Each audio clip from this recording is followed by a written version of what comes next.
everyone, it's Kiara, and today I have a dog with me, and this is the reason why I haven't been making videos lately, and I apologize for that. She's actually pretty calm, but usually she just tries to bite everything.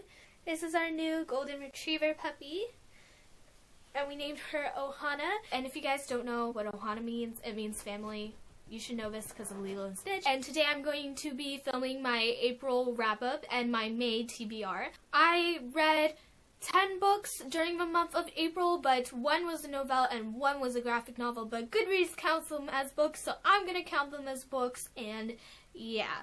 Let's get started because I have a lot of books to show and talk about. The first book I finished in the month of April was The Sea of Tranquility by Katya Malay, and I really enjoyed this book. I believe I give it a 5 out of 5 stars because it was really good. It was very emotional. I really enjoyed the characters, and it was hilarious. The character had a really nice sense of humor, and the writing style is also very beautiful. I marked a few things that I really enjoyed. This is actually a new adult book, so if you're younger, you might not want to read this.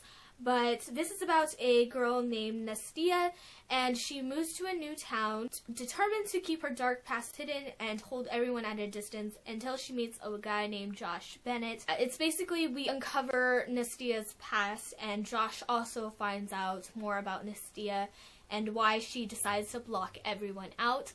It was a great book, and I am glad I finally got to read this. And especially thank you to Carmen from Carmen Reads for sending this book for me for my birthday. The next book I read was also a birthday present from Eliza from a Rambly Bookworm, and I will link her channel down below. And she sent me Ask the Passengers by A.S. King, and I thought this book was okay. It wasn't outstanding, but it wasn't terrible either. I couldn't connect to the main character very well. It's definitely a great book if you're into something about stereotypes. Yeah, it was a very interesting story and I enjoyed it for the most part, but I still only gave it about 3 stars because I thought it was just okay. The next thing I read was The Start of Us, and this is a novella. I can't remember who this was written by. I got this as a free novella I had on my phone, and I was out somewhere and I just started reading it on my phone, and it was really good. It's interesting. I don't know if I'll read on with the series because I did like the characters, but I didn't love them. The next thing I read was The Immortal Rules by Julie Kagawa, and I really felt like reading this. I'm so glad I decided to pick it up this month because it's absolutely amazing. I love this series so far. I am currently reading the second book, but this one, it was really good. I gave it a 4.5 out of 5 stars because I had just one minor issue with it, but otherwise it was really good. It was action-packed. Like, every time I wanted to stop reading, something big would happen and I'd have to keep reading on. This book is about a girl named Allison, and she lives in a world, kind of like a futuristic dystopian world, where the vampires have taken over everything. She's attacked, and then she's given the choice to become a vampire or die. If you like The Host, I highly recommend this book. This did remind me a lot of The Host, but with vampires. And there's a human group, and the leader is Jeb. The leader in The Host is named Jeb, and the leader in this is named Jeb, which I found kind of weird. The next book I read was Side Effects May Vary by Julie Murphy, and I'm reading this for the live show that I'm going to be doing with some other booktubers, and that's actually today, so yeah, if you guys want to come join us. I enjoyed this book for the writing style mostly. The author definitely had a talent for writing. I loved the words and the language she used. It was just really beautiful. I liked the story for the most part, but the thing I really didn't enjoy was the characters. The characters were extremely flawed, and I mean, it was realistic, but it just felt like too much flaws for the book to actually be really enjoyable. This is about a girl named Alice, and she finds out she has cancer. So she and her best friend Harvey go around and they start to do things that Alice wants to do before she dies. But then Alice kind of regrets this when she finds out she's in remission, and she has to deal with the side effects and the consequences of her actions. I give this book a 3.5 out of 5 stars. The next book I read was The Truth About Forever by Sarah Dessen. This was my first Sarah Dessen book, and I'm sorry to say this, but Sarah Dessen really didn't wow me. It just didn't, like, astound me or anything. I thought this was going to be a fluffy, like, love story, but it was not a love story. It was just a contemporary novel. I gave it a 3 out of 5 stars.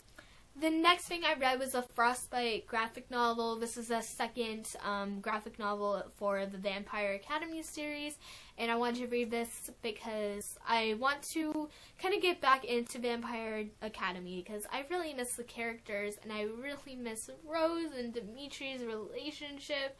I don't have time to reread the books, so it's easier just for me to read the graphic novels really fast. The next book I read was probably my favorite book of the month. This was If I Stay by Gail Forman, and this book was just amazing. I had to read it right after I saw the trailer because it looked amazing, and it was so good. I could connect with the main character Mia really well because she plays the cello and I play the violin, and I could connect to her on that level, and music being a huge part of my life.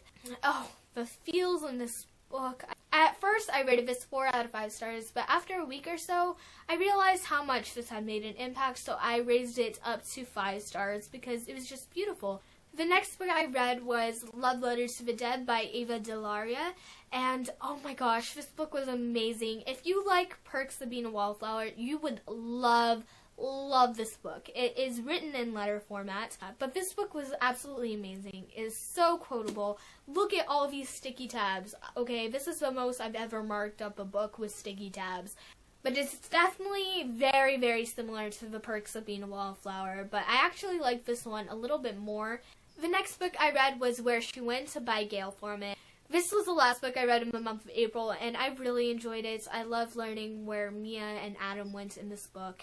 So I rated this book 5 out of 5 stars. So now here we are, and I have to tell you my May TBR. I really am not going to set a strict TBR, but I just want to let you guys know what I'll be reading. And the first book I want to read is The One by Kira Cass. I really want to read this book, but it doesn't come out until Tuesday. I am also currently reading The Eternity Cure by Julie Kagawa. I just have not really felt it. I got about 200 pages in, but I don't know, I'm not feeling this whole world right now, and I want to read it when I'm more in the mood to enjoy it properly. So I don't know if this one will be finished this month. I am not sure if I will read the next book either, but I want to reread The City of Lost Souls by Cassandra Clare because I don't remember anything that happened in the series, and the final book, City of Heavenly Fire, comes out this month. I just want to recap what happened in this book and also get more attached to the characters so I can properly feel the feels when I read City of Heavenly Fire, which comes out on May 27th. That will be the death of me. So yeah, that's it for my May TBR. I'm just gonna read what I feel like reading. Thank you guys so much for watching my video. I hope you guys enjoyed it, and if you did, please give it a thumbs up because it helps a lot. Until the next time I see y'all, happy reading.